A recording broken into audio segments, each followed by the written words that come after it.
Saudações a todos, que a paz esteja conosco, agradecendo sempre a Deus que nos ilumine nesse estudo de hoje, que possamos juntos refletir, discutir, analisar os textos de Allan Kardec. O estudo de hoje, continuando o livro O Céu e o Inferno, ou A Justiça Divina, segundo o Espiritismo. Nós estamos na primeira parte, Doutrina, no capítulo 10º, Os Demônios. E já estamos na segunda parte, né?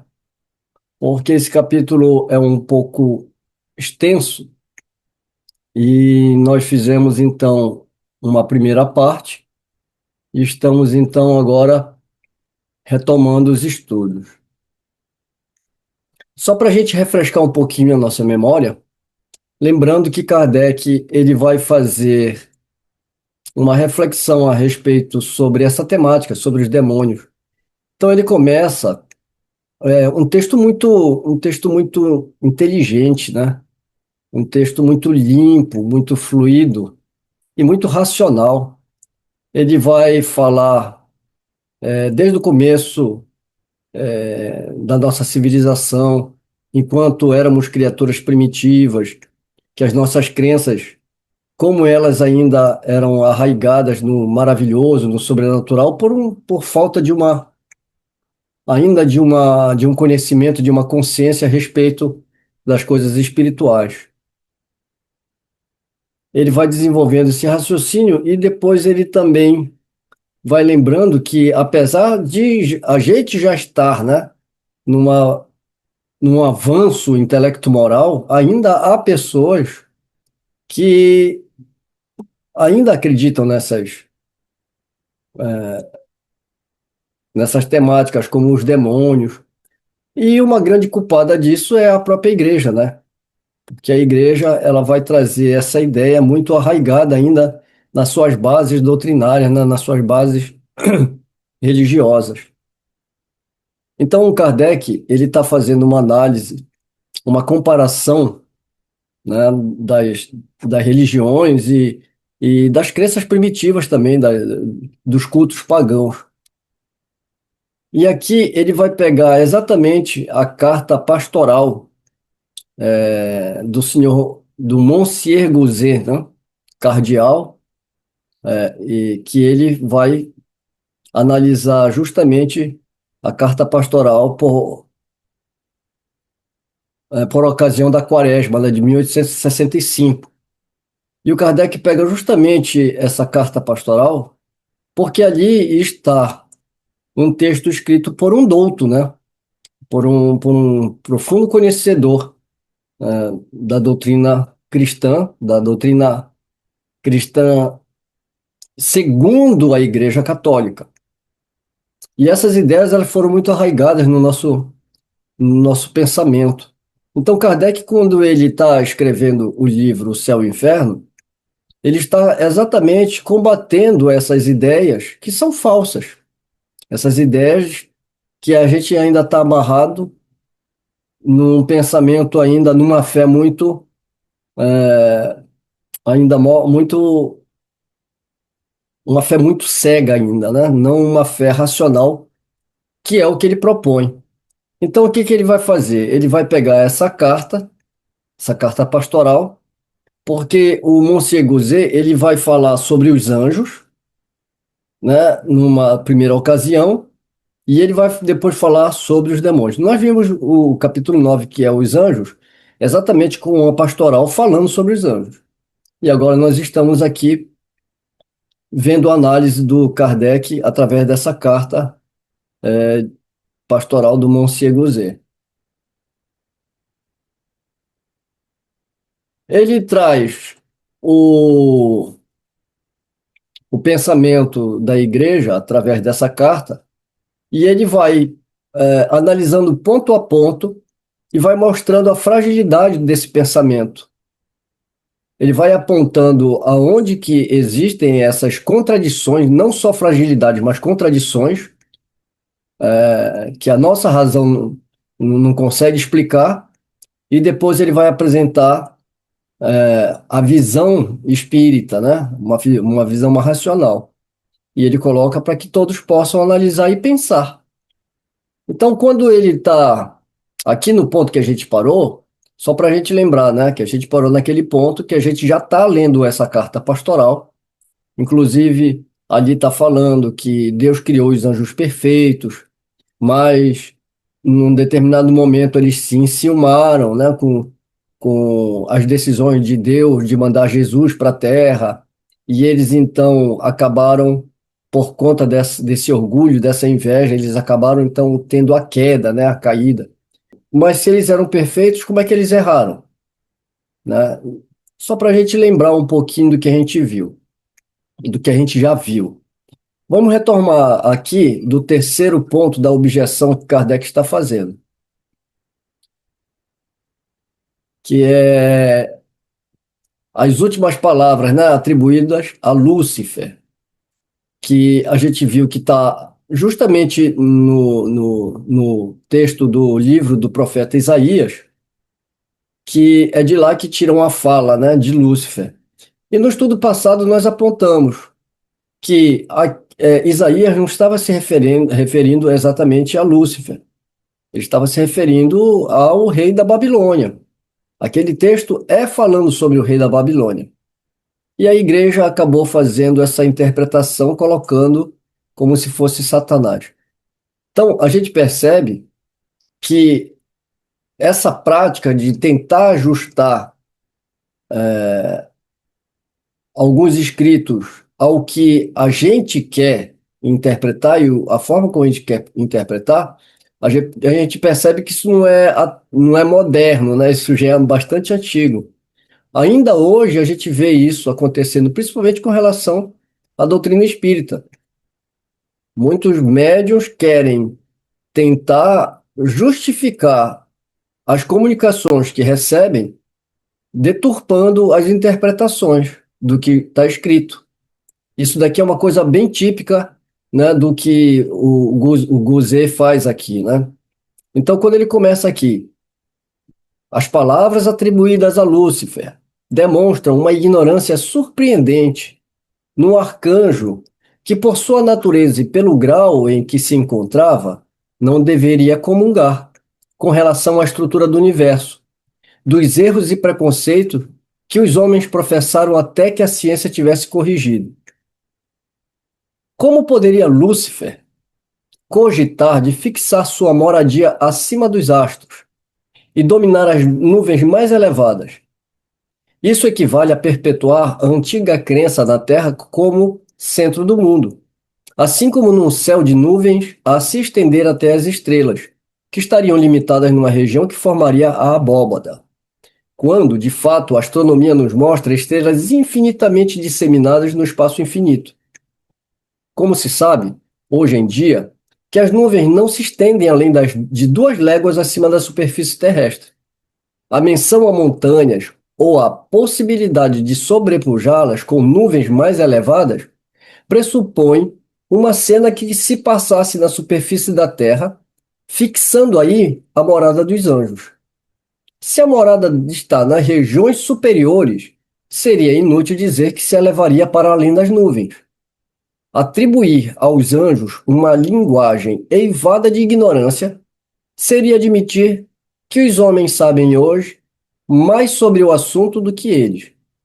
A Igreja sempre cometeu o erro de não levar em conta os progressos da ciência. Então, o primeiro ponto aqui, né? O que ele está falando aqui? O que Kardec está trazendo aqui? Porque seguindo aquele texto, né, mal interpretado, diga-se de passagem, de Isaías, como se fosse Lúcifer que estivesse falando, né, que ele estaria morando ali naquela localidade. É o que ele fala, se os homens, mesmo na Idade Média, eles desenvolveram um pensamento sobre astronomia. Tanto é que muitos foram queimados porque contrariavam o que estava nas escrituras. Kardec está colocando aqui, como é que pode um anjo, né, um espírito que está ali, criado perfeito por Deus, Como é que um anjo desse pode ser mais ignorante do que os homens na Terra? Né? Então, e o Kardec arremata esse parágrafo falando que a igreja sempre cometeu o erro de não levar em conta os progressos da ciência. É muito racional a maneira com que Kardec vai combatendo, né, essas contradições. A resposta à primeira objeção encontra-se na seguinte passagem. Então, lembrando que Kardec está analisando, né, a pastoral do Monsieur Gouset. Então, aqui, ele vai trazer de novo o texto de Gouset. As escrituras e a tradição dão o nome de céu ao lugar em que foram colocados os anjos no momento da sua criação. Mas não seria esse o céu dos céus, o céu da visão beatífica, onde Deus se mostra face a face aos seus eleitos, e onde estes últimos o contemplam sem esforços nem preocupações, uma vez que aí não há perigo ou possibilidade de pecar. A tentação e a fraqueza são aí desconhecidas. A justiça, a alegria e a paz aí reinam com inabalável segurança, e a santidade e a glória são inalienáveis. Tratava-se, portanto, de outra região celeste, uma esfera luminosa e afortunada, onde essas nobres criaturas eram amplamente favorecidas pelas instruções divinas que deveriam receber e abraçar pela humildade da fé, antes de terem permissão para ver claramente a realidade na essência do próprio Deus. E aqui, Kardec, então, volta a fazer uma reflexão, né, sobre esse trecho da pastoral. Resulta do que precede, ou seja, do que a gente acabou de ler, que os anjos decaídos pertenciam a uma categoria menos elevada, menos perfeita, não havendo ainda alcançado o patamar supremo em que o erro é impossível, como uma justificativa, né? Aqueles que erraram não estavam ainda naquele patamar supremo. Pois seja, mas haveria aqui então uma contradição óbvia, porquanto é dito anteriormente que Deus os criou, fazendo-os em tudo semelhante aos sublimes espíritos que, distribuídos por todas as ordens e disseminados por todas as classes, tinham o mesmo objetivo e destino, sendo seu chefe o mais belo dos arcanjos. Né? Então, esse é o trecho da pastoral. Se foram eleitos em tudo semelhante aos outros anjos, não eram, portanto, de uma natureza inferior. Se estavam disseminados por todas as classes, não estavam num lugar especial. A objeção mantém-se intacta, então. Mas há uma outra objeção, indubitavelmente a mais grave e mais séria, que está relacionada à mediação de Cristo, quando é dito que tal desígnio concebido de toda a eternidade foi revelado aos anjos muito tempo antes de sua execução. Deus sabia desde sempre, portanto, que os anjos, assim como os homens, teriam necessidade dessa mediação. Né? Então, se esse desígnio já era concebido de toda a eternidade, então Deus sabia desde sempre, desde toda a eternidade, que os anjos, assim como os homens, teriam necessidade dessa mediação de Cristo. Não saberia Deus, então, que determinados anjos viriam a falir? Que tal queda haveria de lhes acarretar a condenação eterna sem possibilidade de perdão? Que seriam destinados a tentar os homens e que, entre estes últimos, os que se deixassem seduzir, sofreriam a mesma sorte? Se Deus de tudo isso sabia, criou então predestinados à danação eterna, com conhecimento de causa. Uma parcela dos anjos, assim como a maior parte do gênero humano, Diga-se o que se disser, em tal cenário seria impossível conciliar a criação dos anjos e do gênero humano com a onipotência de Deus. Se Deus não sabia que tudo isso ia acontecer, então ele não é onipotente. Se ele é onipotente e sabe de tudo isso, então não seria bom. Tanto numa como noutra hipótese, teríamos a negação de dois atributos, sem cuja plenitude Deus não seria Deus. Ou seja, onipotência, né, e a justiça, né, a bondade. Se admitirmos a falibilidade dos anjos, como também a dos homens, a punição passa a ser uma consequência natural e justa da falta. Mas se admitirmos também a possibilidade do resgate através do retorno ao bem e da obtenção do perdão após o arrependimento e a expiação, não haveria nada a desmentir a bondade de Deus. É um raciocínio lógico, né? Você não concorda? Deus saberia que eles falhariam, que seriam punidos, mas saberia também que esse castigo temporário seria um meio de fazê-los compreender seu erro, revertendo-se em seu próprio benefício. Cumprir-se-iam, assim, as palavras do profeta Ezequiel: Deus não quer a morte do pecador, mas a sua salvação. Nota de rodapé, número 3 de Kardec. Quererei a morte do ímpio, disse o Senhor Deus. Não quero antes que se converta, que se retire do mau caminho e que viva. Passagem no capítulo 18 de Ezequiel, versículo 23. Dizei-lhes estas palavras: Eu juro por mim mesmo, diz o Senhor Deus, que não quero a morte do ímpio, mas que o ímpio se converta, que se deixe o mau caminho e que viva. Ezequiel 33, versículo 11. Então, qual é o que o Kardec está colocando aqui? Ele faz a objeção, né, que Deus teria criado seres que poderiam falir, tanto não só espíritos, como que ele chama de anjo, né, a igreja chama de anjo, mas também como os homens. Mas que eles vão sofrer a eternidade pelos maus que eles fizeram.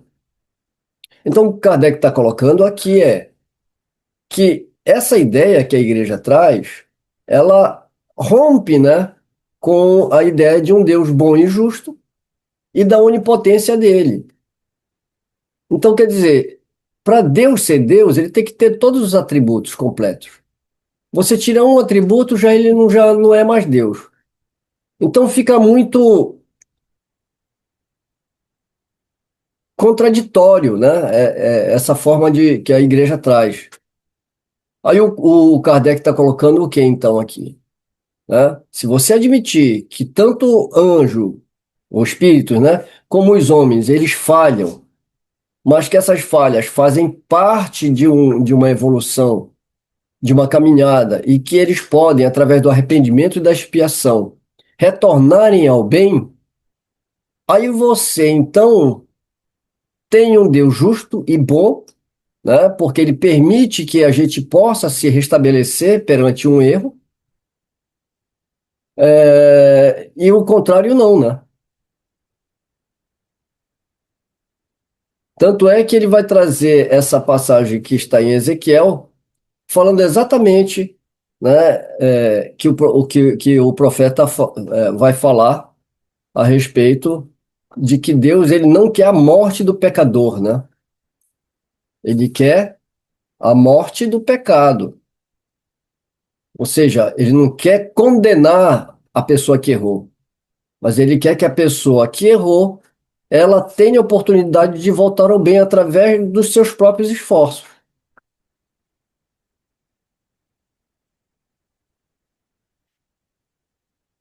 Prosseguindo,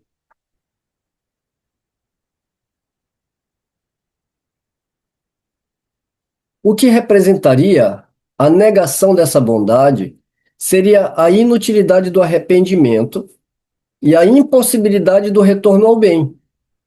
Nesse caso, seria rigorosamente exato dizer que os anjos decaídos, desde a sua criação, visto que Deus não poderia ignorá-lo, foram consagrados ao mal por toda a eternidade e predestinados a tornarem-se demônios, de modo a induzir o homem ao mal.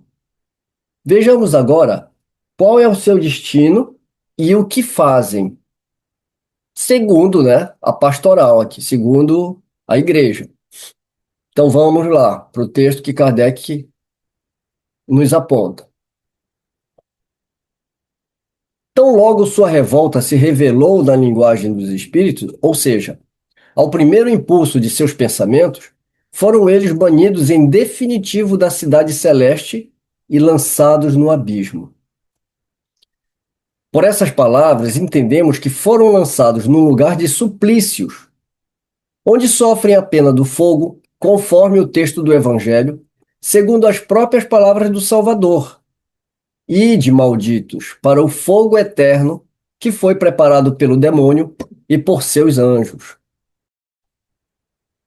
São Pedro diz expressamente que Deus os abandonou às cadeias e às torturas do inferno, ainda que nem todos ali permaneçam eternamente, o que somente acontecerá no fim do mundo, quando serão ali presos com os réprobos para sempre. No presente, Deus permite ainda que ocupem um lugar nesta criação a que pertencem, na ordem das coisas concernentes à sua existência, nas relações, enfim, que eles deveriam ter com o homem e de que abusam da maneira mais perniciosa. Enquanto uns permanecem em sua tenebrosa morada, aí servindo de instrumento à justiça divina, contra as almas infelizes que seduziram, uma infinidade de outros formam legiões invisíveis sob o comando de seus chefes, residindo nas camadas inferiores de nossa atmosfera e percorrendo todas as partes do globo. Envolvem-se em tudo o que se passa aqui embaixo, muitas vezes tendo uma participação muito ativa. Olha só esse texto, né? E, aliás, aqui é uma representação exata do pensamento da igreja. E o que mudou de lá para cá? Não mudou nada, porque são dogmas, né? E a igreja permanece até hoje com essas ideias.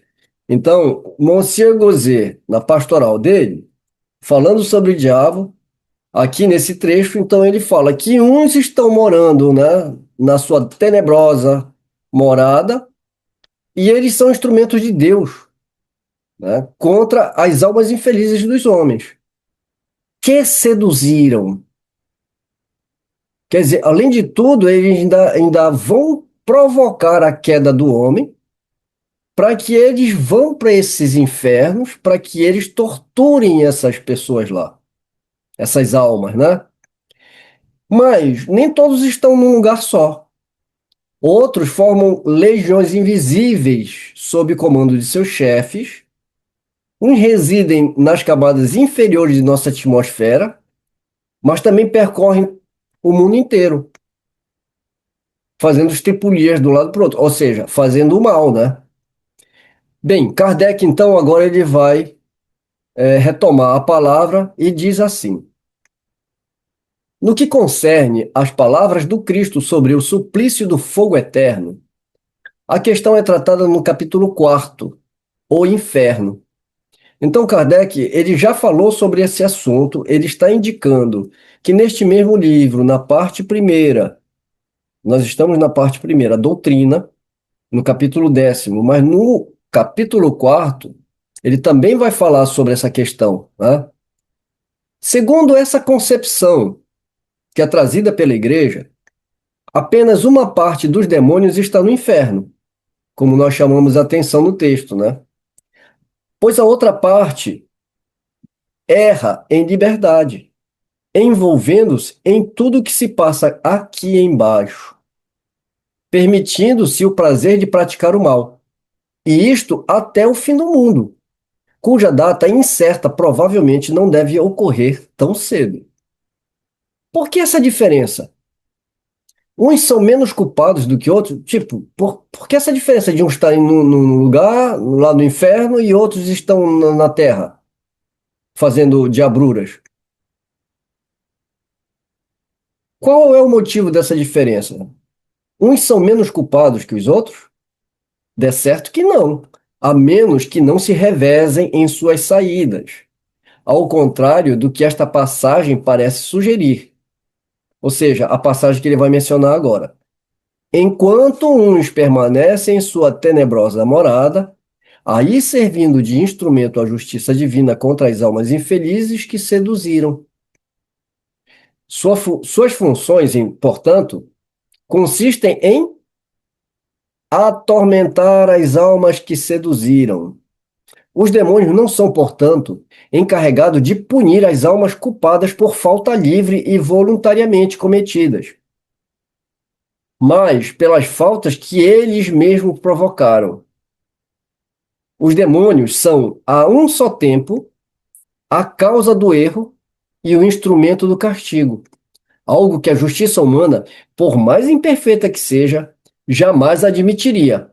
A vítima sucumbe por fraqueza a um ardil preparado de maneira premeditada para tentá-la, após o que é punida tão severamente quanto o agente provocador que usou de malícia e astúcia, ou até mesmo mais severamente, porquanto, ao deixar a terra, a vítima vai para o inferno para não mais daí sair, sofrendo sem trégua ou compaixão por toda a eternidade, enquanto o causador de sua falta inicial desfruta da moratória e da liberdade até o fim dos tempos.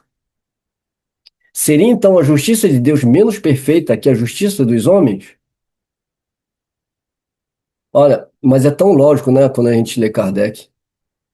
Porque essas coisas, no fundo, a gente sabe, mas a gente nunca parou para analisar a fundo, né? As pessoas só aceitam as coisas. Então, o Kardec, ele faz esses questionamentos que são muito profundos, né? E quando a gente lê, a gente fala, nossa, é muito óbvio, né? Mas nem sempre o que é óbvio é observado, precisa estar preparado, né? Porque às vezes o que é óbvio, muitas vezes as pessoas não conseguem enxergar por causa das suas crenças cristalizadas, os seus preconceitos e simplesmente pela aceitação, né? Passiva do que vão nos derramando na consciência. Então ele coloca aqui a incoerência de se criar criaturas como os demônios. E quando a gente começa a analisar, realmente é um plano muito ardiloso, né? Porque é aquela história, é o juiz, se a gente fazer uma analogia, né? É um juiz que prepara a emboscada para um homem, até de uma certa forma honesto, que estava lá tranquilo, ele arma uma cilada para tentar, de alguma forma, aquele homem a cometer um erro. Quando esse homem comete o erro, ele mesmo vai julgar e punir com a mais severa pena, né? Então, se a gente analisar isso entre nós, a humanidade, isso acontece. E quando acontece, a gente acha isso uma coisa muito bárbara, né? Muito ardil uma ideia dessa. Agora imagina, a gente está falando de quem aqui, né? A igreja está falando de Deus permitir e de Deus ter criado essas criaturas, com essa finalidade de tentar os homens e levá-los, né, a um eterno sofrimento. E o Kardec prossegue. Isto, porém, não é tudo. Tipo, ainda tem mais coisa. Pois, abre aspas, Deus permite ainda que ocupem um lugar nesta criação a que pertencem, nas relações que eles deveriam ter com o homem e de que abusam da maneira mais perniciosa. Fecha aspas. Trazendo, né, mais um trecho da pastoral. Poderia Deus ignorar o abuso que fariam da liberdade que lhe concedeu? Por que então haveria ele de lhes conferir essa liberdade? É, portanto, com conhecimento de causa que Deus entrega essas criaturas à mercê dos demônios, sabendo, em virtude de sua presciência infinita, porque Deus, para ser Deus, ele tem que ter, né, uma presciência infinita, que elas não resistirão e terão a sorte que estes últimos lhes traçarem. Ou seja, os homens, sofrendo as provocações dos demônios, acabariam caindo nas tentações. Não são essas criaturas fracas o bastante por si mesmas, sem expô-las à incitação ao mal, promovida por um inimigo tanto mais perigoso quanto invisível? Ainda se o castigo fosse apenas temporário, e se o culpado pudesse redimir-se pela reparação, mas não. Ele estará condenado por toda a eternidade. Então, errou, não tem como ele se redimir. Ele está condenado para sempre. Seu arrependimento, seu retorno ao bem e seus remorsos serão inúteis. Assim, os demônios são os agentes provocadores predestinados a recrutar almas para o inferno. Isto com a permissão de Deus, que podia antever, ao criar essas almas, a sorte que lhes estava reservada. O que se diria na terra de um juiz que assim procedesse para povoar as prisões? Que era a analogia que a gente fez agora há pouco, né, com o juiz, né? Estranha ideia nos dão da divindade de um Deus cujos atributos são a justiça e a bondade soberanas. E é em nome de Jesus Cristo, daquele que só pregou o amor, a caridade e o perdão, que se ensinam semelhantes ideias. Houve um tempo em que tais anomalias passavam despercebidas, pois não eram compreendidas ou sentidas. O homem, então, curvado ao jugo do despotismo, submetia sua razão cegamente, ou melhor, renunciava à sua razão. Mas hoje, tendo soado a hora da emancipação, compreende já o homem a justiça pela qual anela tanto em vida quanto após a morte. Eis porque assevera: não é assim, não pode ser assim, ou Deus não é Deus. É o que a gente estava falando, né? Por quantos séculos a igreja não impôs essas ideias? Então, o homem curvado ao jugo do despotismo submetia a sua razão cegamente, ou melhor, renunciava à sua razão, até pelo medo, né? Mas qual é a justificativa para a gente continuar fazendo isso hoje? Porque basta o homem pensar um pouco e ver que Deus cruel que se apresentam hoje para nós. E como ele fala, né? Eis porque assevera o homem, né? Não é assim, não pode ser assim, ou Deus não é Deus. E aqui ele retoma novamente a leitura da pastoral. O castigo persegue, por toda parte, esses seres decaídos e malditos.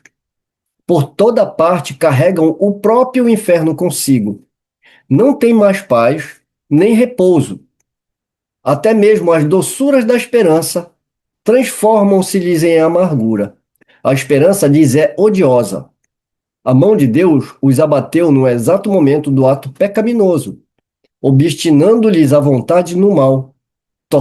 Tornados perversos, teimam em sê-lo e o serão para sempre. Após o pecado, os seres decaídos são o que é o homem após a morte. A reabilitação deles torna-se, portanto, impossível, sendo sua perda, a partir de então, irreversível, perseverando eles em seu orgulho perante Deus, em seu ódio contra o Cristo e sua inveja da humanidade. Não podendo alcançar a glória celeste por sua desmedida ambição, esforçam-se por estabelecer seu império na terra, dela banindo o reino de Deus. Apesar disso, o Verbo encarnado cumpriu seus desígnios para a salvação e a glória da humanidade. Por todos os meios consagram-se a tornar ao Cristo as almas por ele resgatadas. A astúcia e a intromissão, a mentira e a sedução, de tudo se valem para arrastá-las ao mal e à completa ruína.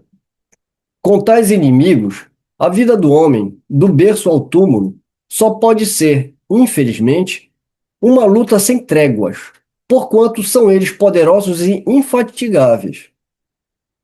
Esses inimigos são efetivamente os mesmos que, após haverem introduzido o mal no mundo, vieram para envolvê-lo nas densas trevas do erro e do vício. Aqueles que, durante longos séculos, fizeram-se adorar como deuses, reinando soberanos sobre os povos da antiguidade. Aqueles, enfim, que ainda hoje exercem seu domínio tirânico sobre os meios idólatras, fomentando a desordem e o escândalo até no seio das sociedades cristãs. E aqui a pastoral está lembrando, né, dos cultos a Baal, dos cultos ao demônio, né, ou entidades do mal. Eu lembrei de Baal aqui porque era justamente um deus, né, que era cultuado pelos filisteus ali, né, ainda naquele contexto judaico, né, que tinha inclusive sacrifícios humanos, etc. e tal. Para avaliar todos os recursos de que dispõe a serviço de sua maldade, basta observar que nada perderam das prodigiosas faculdades que são o apanágio da natureza angélica. Sem dúvida, o futuro, sobretudo o sobrenatural, possuem mistérios que Deus reservou para si e que eles não podem descobrir. Sua inteligência, porém, é muito superior à nossa, porque depreendem, num piscar de olhos, dos efeitos às causas e vice-versa. Tal argúcia lhes permite predizer acontecimentos que escapam às nossas conjecturas. A distância e a variedade de lugares desaparecem ante sua agilidade. Mais velozes que o relâmpago e o pensamento, eles se acham instantaneamente sobre os diversos pontos do globo, sendo capazes de descrever eventos que testemunham remotamente no momento exato em que ocorrem. As leis gerais pelas quais Deus rege e governa o universo estão além de seu alcance, não podendo, portanto, derrogá-las, e, consequentemente, predizer ou operar milagres verdadeiros. Possuem, no entanto, o dom de imitar e falsificar, até certo ponto, as obras divinas.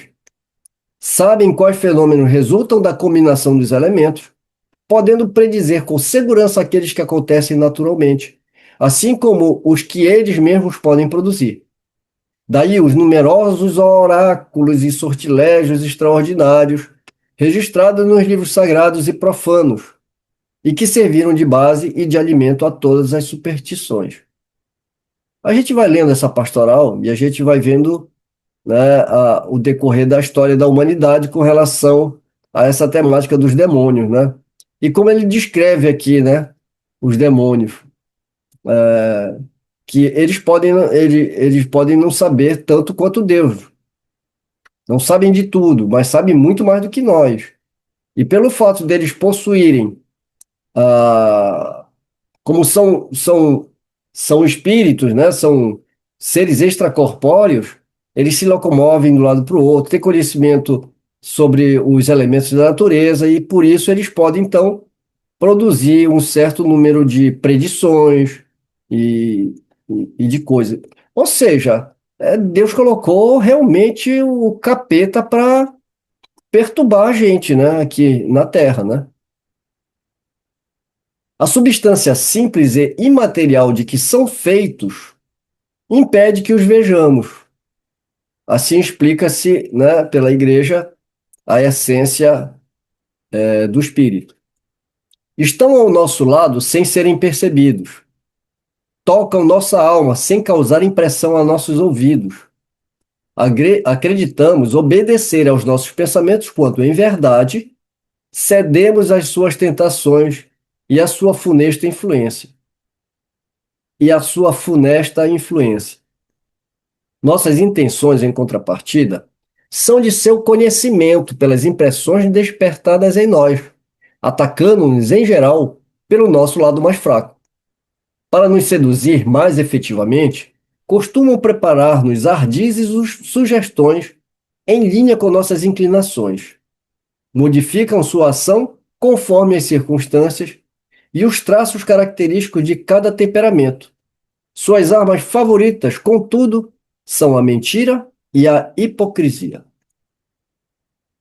Quem nunca ouviu isso, né? E às vezes você não precisa nem ir na igreja, você vê de pessoas que vão na igreja, né? O inimigo está solto, por isso que tem que vigiar. Aí quando acontece alguma coisa, foi o diabo que atentou, que tomou conta dele.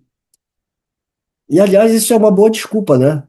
Também, né? Porque a gente fala, não, mas eu sou bom, é que o diabo atenta, né? Kardec retoma aqui para fazer o comentário. Afirma-se que o castigo os segue por toda parte, que não tem mais paz nem repouso. Isto, no entanto, não invalida a observação feita sobre a regalia de que eles desfrutam. Isto, no entanto, não invalida a observação feita sobre a regalia de que desfrutam aqueles que não se encontram no inferno, tanto menos justificável porquanto, estando fora do inferno, praticam ainda o mal. Sem dúvida, não são felizes como os anjos bons, mas não se deve levar em conta a liberdade de que desfrutam. Se não desfrutam da felicidade moral que a virtude confere, são indiscutivelmente menos infelizes que seus cúmplices nas chamas infernais. Lembra que tem uns que estão lá no inferno mesmo, né? E outros que estão aí correndo o mundo aí fazendo maldade? Querendo ou não, eles são maus, mas eles estão livres, né? Ademais, para os maus, existe sempre um certo prazer na liberdade de praticar o mal. Pergunte-se a um criminoso se lhe é indiferente estar na prisão ou correr pelo mundo afora cometendo seus crimes à vontade. O caso é exatamente o mesmo. Afirma-se igualmente que o remorso os persegue sem trégua ou piedade.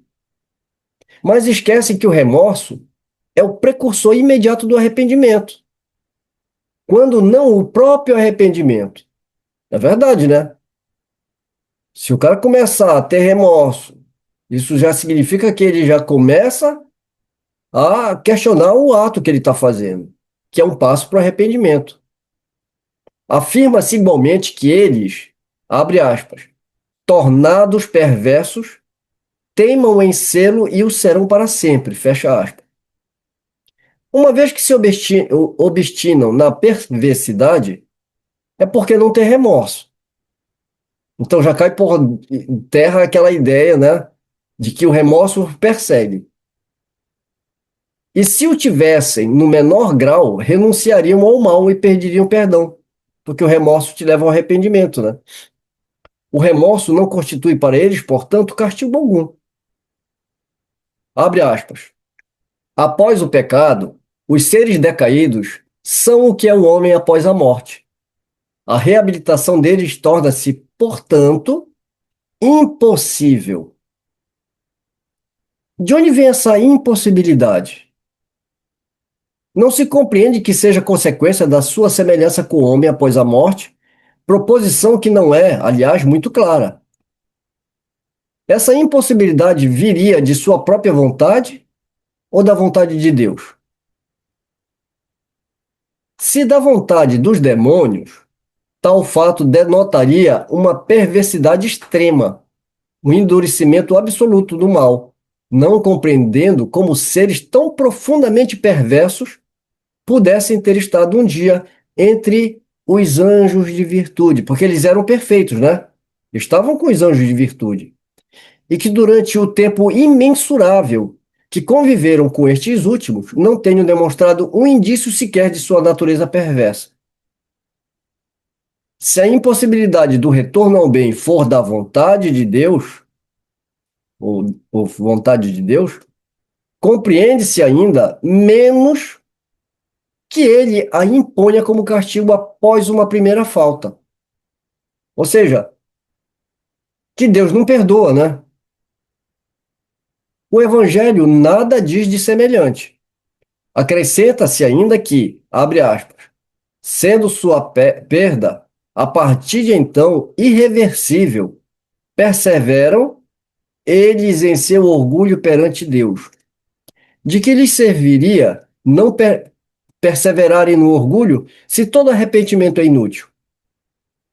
Se tivesse ao menos uma esperança de reabilitação, qualquer que fosse o preço, o bem ter-lhes-ia uma utilidade. Mas assim não acontece. Se perseveram no mal, é porque lhes cerraram as portas da esperança. E por que Deus assim o faz? Para vingar-se da ofensa da insubmissão. Desse modo, a fim de aplacar o seu ressentimento contra alguns culpados, prefere Deus não somente vê-los a sofrer, mas a praticar o mal em vez do bem, e a induzir todas as criaturas do gênero humano ao mal, arrastando-as à perdição eterna, quando bastaria um simples ato de clemência para evitar tão grande desastre, previsto, aliás, de toda a eternidade. Representaria esse ato de clemência pura e simplesmente uma graça, um privilégio que pudesse servir de encorajamento ao mal? Não, seria apenas um perdão condicional, subordinado ao sincero retorno ao bem. Entretanto, em vez de uma palavra de esperança e misericórdia, descreve-se Deus a dizer: que pereça toda a raça humana antes que deixe de vingar-me. Admiram-se ainda que haja incrédulos e ateus diante de semelhante doutrina. Ou seja, o Kardec está colocando aqui, a igreja fala uma coisa dessa, e a própria igreja ainda se admira que haja pessoas incrédulas e ateus. Como não ser diante de uma doutrina semelhante a essa que a gente está vendo aqui? Né? Enquanto eu lia, eu lembrava daquela cena, sabe? O menino faz um ato ruim, né? E aí você coloca um castigo. Aí ele promete para você que ele vai se comportar desde que você tire ele do castigo e deixa ele ver TV, né? Aí você fala, não adianta o que você fizer, você não terá perdão. Aí o moleque fala, ah, é? Então pronto, então agora mesmo eu vou fazer as coisas aqui erradas. Então, é aquela coisa, né? Se eu não tenho nenhum benefício do arrependimento, para quê? Né? Se mesmo esse arrependimento não vai ser aberto a porta da esperança para o retorno ao bem. Imediatamente, o raciocínio é: Deus não perdoa e coloca aquela criatura numa condição eterna no mal, mesmo que ela queira retornar ao bem, porque ela não terá chance. Por isso que Kardec fala: admiram-se ainda que haja incrédulos e ateus diante de semelhante doutrina. É assim que Jesus nos apresenta a seu Pai, ele que nos legou expressamente a lei do esquecimento e do perdão das ofensas, que nos diz para pagar o mal com bem, que estabeleceu o amor aos inimigos como a primeira entre as virtudes que nos conduzem ao céu, exigiria então que os homens fossem melhores, mais justos e mais misericordiosos que o próprio Deus? Muito bom, né? Essa colocação de Kardec, evocando exatamente o maior ensinamento que Jesus nos traz, né? Amar ao próximo como a si mesmo, né? E não, isso só não basta. Amar também os seus inimigos, perdoai as ofensas. É uma falta de coerência. Então, a gente não para pensar nessas coisas, né? Na racionalidade. Aliás, com racionalidade. As pessoas não param, né, para pensar nisso. Kardec fez esse exercício e nos convida a fazer esse exercício também. Meio que a gente combate essas ideias mas que elas acabam fazendo com que a gente tenha um desvio de entendimento. Jesus fez isso, enfrentando os fariseus. E hoje a gente está vendo Kardec fazer isso enfrentando a igreja. O que ele está fazendo? Ele está fazendo exatamente isso. Só que ele pegou a pastoral do Monsieur Gauzet. E de vez em quando eu pego o Nosso Lar. De vez em quando eu pego uma obra mediúnica para mostrar onde que estão os erros. Né? Então, essa questão também da gente ser muito manso e pacífico, em momento nenhum Jesus se colocou nessa posição, né? Ele sempre foi manso e pacífico, mas ele nunca foi conivente com os fariseus. Kardec, ao tempo dele, também nunca foi conivente com a igreja, nem conivente com quem quer que fosse, né? Desde que ele estava defendendo uma ideia. E hoje, a gente não pode ficar de braço cruzado, vendo as pessoas falarem horrores, né, divulgando horror. Porque o problema não está na pessoa acreditar naquilo, né? O problema está em a pessoa divulgar isso como uma verdade, né? Isso me deixa profundamente entristecido, né? A partir daqui, ah, Kardec ele vai falando um pouco mais a respeito da visão espírita. Então, a partir desse parágrafo, ele vai falar assim: segundo o Espiritismo, nem os anjos, nem os demônios são seres à parte da criação, né? Não são seres que foram criados ali para ficar no céu, né? E os outros que foram criados só para fazer o mal. Não são criaturas à parte, já que a criação dos seres inteligentes é uma só, unidos a corpos materiais.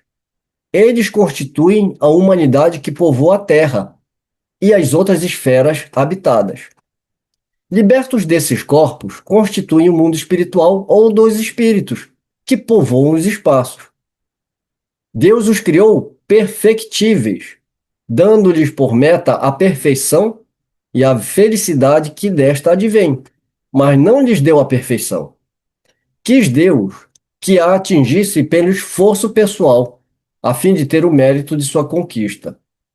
Ou seja, não criou seres privilegiados, não criou anjos, mas espíritos simples e ignorantes que vão trabalhando a sua evolução através das reencarnações até se tornarem felizes, né? Espíritos mais elevados, até conquistar através dos seus esforços. Os seres progridem desde o momento de sua criação, seja encarnados ou no estado espiritual. É o que a gente estudou, né? E a gente estuda no Livro dos Espíritos que, mesmo na erraticidade, o espiritualista está evoluindo. Então, ele não evolui só quando ele está encarnado, porque ele evolui enquanto espírito. E como nós somos espíritos, a nossa essência é espiritual, então a evolução ocorre tanto quanto encarnados ou na erraticidade. Chegados ao apogeu, tornam-se espíritos puros ou, como queira, anjos, segundo a expressão vulgar, de sorte que do embrião do ser inteligente até o anjo, há uma cadeia ininterrupta em que cada elo assinala um passo na escala do progresso. Daí resulta existirem espíritos em todos os graus de adiantamento moral e intelectual, conforme a posição que ocupam na escala. Fazendo alusão à escala espírita, né? Espíritos desde simples e ignorantes até os espíritos puros. Há, portanto, espíritos em todos os graus de sabedoria e ignorância, de bondade e maldade. Nas classes inferiores, há os que ainda são profundamente inclinados ao mal, comprazendo-se nele. Caso queiramos, podemos chamá-los de demônios porque são capazes de todas as transgressões atribuídas a estes últimos.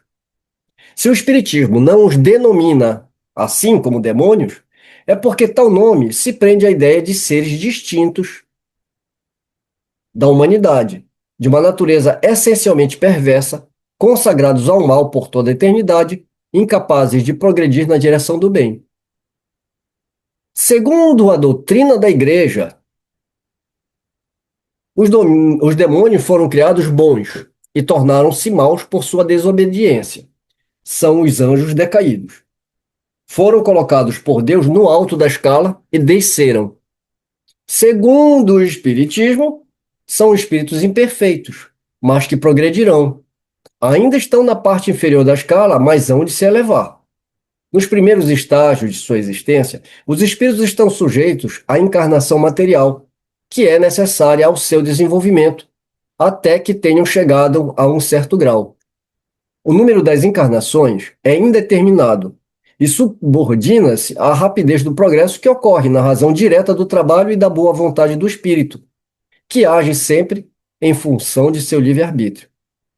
Aquele que, por sua incúria, negligência, obstinação ou má vontade, permanecem mais tempo nas classes inferiores. Sofrem disso as consequências, e o hábito do mal dificulta-lhes a saída deste estado. Um dia, porém, cansam-se dessa existência penosa e dos sofrimentos daí decorrentes. É então que, ao comparar sua situação à dos bons espíritos, compreendem que seu interesse está no bem, procurando então melhorar-se, mas o fazem por vontade própria, sem que a isso sejam forçados. Estão submetidos à lei do progresso por conta de sua aptidão a progredir, mas não o fazem contra a própria vontade. Fornece-lhe Deus incessantemente os meios de progredir, mas são livres para se aproveitarem destes ou não. Se o progresso fosse obrigatório, nenhum mérito os espíritos teriam, e Deus quer que tenham todos os méritos. Fornece-lhes Deus incessantemente os meios de progredir, mas são livres para se aproveitarem destes ou não.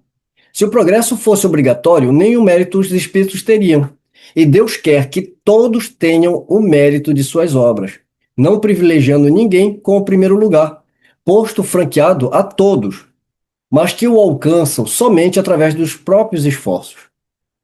Os anjos mais elevados conquistaram sua posição percorrendo, como os demais, a rota comum. Todos, do topo à base, pertenceram ou pertencem ainda à humanidade. Os homens são, assim, espíritos encarnados, mais ou menos adiantados. E os espíritos são as almas dos homens que deixaram seu invólucro material. A vida espiritual é a vida normal do espírito. O corpo não é senão uma vestimenta temporária apropriada às funções que devem exercer na terra, tal como o guerreiro veste a armadura e a cota de malha para o momento do combate, delas despindo-se após a batalha, para eventualmente vesti-las de novo quando chegada a hora de uma nova luta. A vida corporal é o combate que os espíritos devem enfrentar para avançar, para o que se revestem dessa armadura, que é para eles ao mesmo tempo um instrumento de ação, mas também um embaraço. Ao encarnarem, os espíritos trazem suas qualidades inerentes. Os espíritos imperfeitos constituem, portanto, os homens imperfeitos.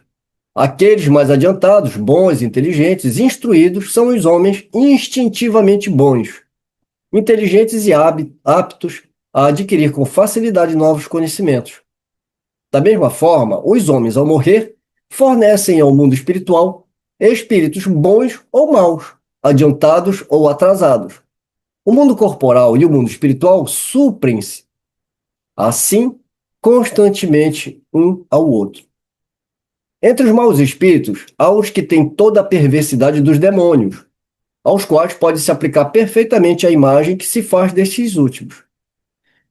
Quando encarnados, constituem os homens perversos e astuciosos, que se comprazem no mal, parecendo criados para a desgraça de todos os que são atraídos para a sua intimidade, e dos quais pode-se dizer, sem que isso constitua ofensa, que são demônios encarnados.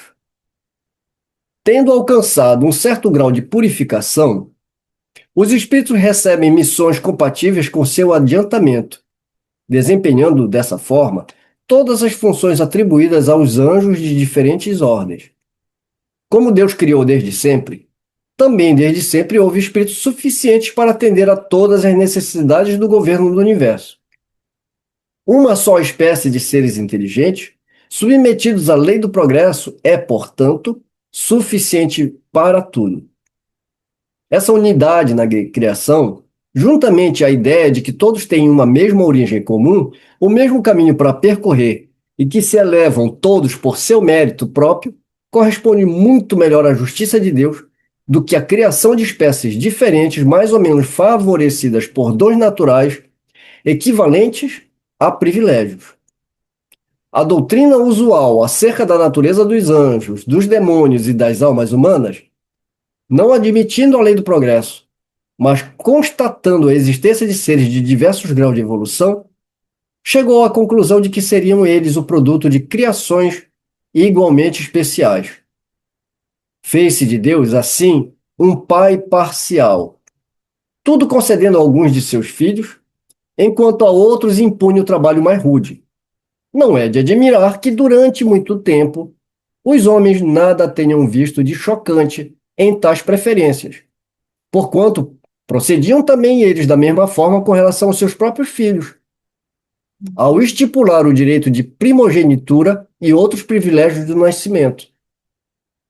Podiam tais homens acreditar que estivessem mais errados que Deus?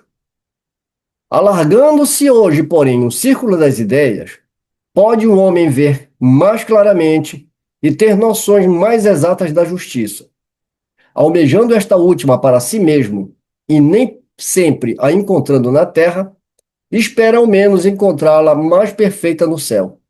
Eis porque lhe contraria a razão qualquer doutrina em que a justiça divina não lhe seja mostrada com pureza integral. Belíssimo esse capítulo, é uma aula de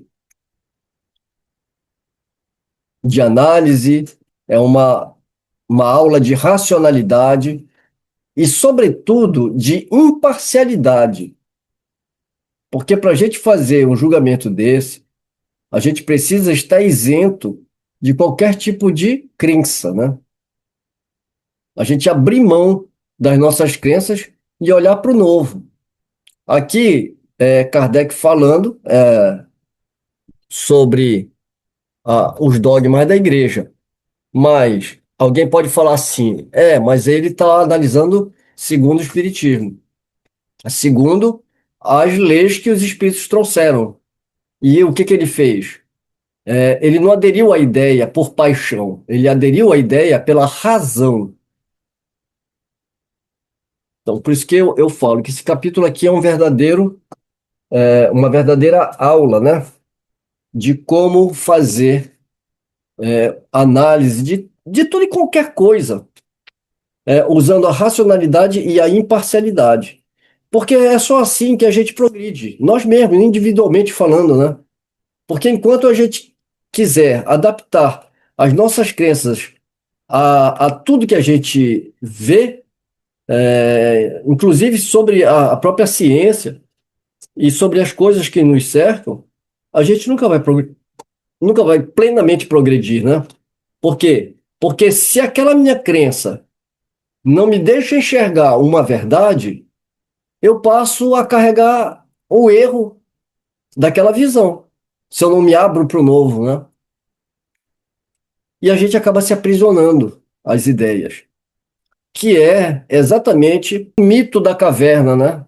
Narrada por Platão, onde as pessoas ainda estão presas a falsas ideias, ou seja, elas tomam as sombras pela luz. E a única forma de a gente tirar as sombras nos nossos olhos, primeira é nos libertarmos das nossas próprias crenças. E também confirmar outras crenças que a gente tem também como verdades, né? Que também é verdadeiro, né? Encerramos então assim o capítulo 10º, Demônios, da primeira parte, Doutrina do Céu e Inferno ou a Justiça Divina segundo o Espiritismo. No próximo estudo, entraremos no capítulo 11º, Intervenção dos demônios nas manifestações modernas. Vamos, assim, encerrando o nosso estudo e nos preparando para o próximo capítulo. Um beijo no coração de todas e até o próximo estudo.